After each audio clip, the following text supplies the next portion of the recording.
মৃত্যুর কোলে ঢলে পড়ল মাগুরায় ধর্ষণের শিকার ৮ বছরের শিশুটি। দুপুর ১টার দিকে ঢাকা সম্মিলিত সামরিক হাসপাতালে তার মৃত্যু হয়। এ ঘটনায় শোক প্রকাশ করে জড়িতদের দ্রুত বিচারের নির্দেশ। আসসালামু আলাইকুম। আর বাঁচানো গেল না আসিয়াকে।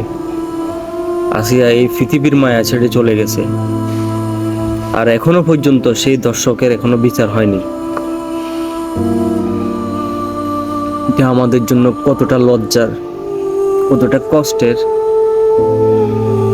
তা বলে প্রকাশ করা যাবে না। কোন দেশে জন্ম নিয়েছি আমরা? একজন শিশু পর্যন্ত নিরাপদ না। আমরা পুরুষ জাতি, পুরুষ হিসাবে আমি লজ্জিত।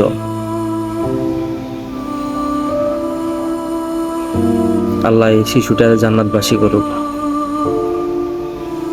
আমি সুষ্ঠু তদন্ত করে এই ধর্ষকের ফাঁসি চাই। শুধু এই দর্শক না, বাংলাদেশে যেই দর্শন করবে এমন একটা আইন করা হোক, 2 থেকে 3 দিনের মধ্যে তার কার্যকর করা হোক জনসম্মুখে।